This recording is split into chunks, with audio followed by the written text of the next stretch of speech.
ஒரு 6 வயது குழந்தை வந்து அந்த 10 ரூபாய் ஜூஸ் டெய்லின்ற ஜூஸை குடிச்ச மாதிரி இருந்திருக்கு.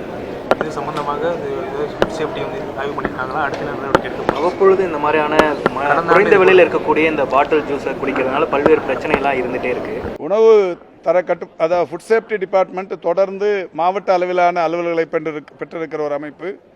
ஃபுட் சேஃப்டி ஆஃபீஸர்ஸ் என்கின்ற வகையிலும் தொடர்ந்து பல்வேறு நடவடிக்கைகளை எடுத்து வருகிறார்கள்.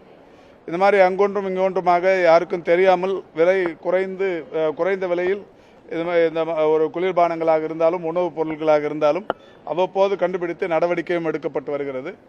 அந்த வகையில் இப்போ இந்த திருவண்ணாமலையில் நடைபெற்றிருக்கிற அந்த சம்பவம் குறித்து அறிந்து உடனடியாக திருவண்ணாமலை டிஓ இடத்தில் சொல்லியிருக்கிறோம்.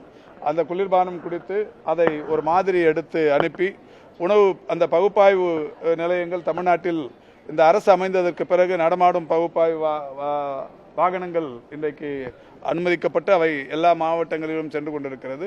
இந்த நிலையில் அந்த மாதிரி எடுத்து ஆய்வு செய்து அதில் தரக்கட்டுப்பாடு என்பது உறுதி செய்யப்படாமல் இருந்தால் அதில் ஏதாவது நச்சுத்தன்மை போன்ற பல்வேறு விஷயங்கள் இருந்தால் நடவடிக்கை எடுக்கப்படும்.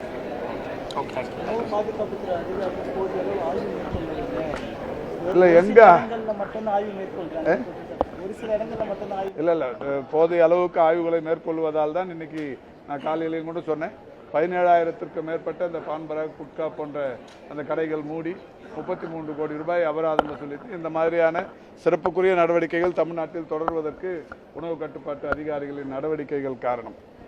அதில் வந்து எங்கே தேவை இருக்கோ அதை ஆய்வு செய்வதும் நடவடிக்கை எடுப்பதுமான இந்த நிகழ்வுகளில் உணவு கட்டுப்பாட்டுத்துறையை சேர்ந்த அலுவலர்கள் சிறப்பாக பணியாற்றி கொண்டிருக்கிறார்கள்.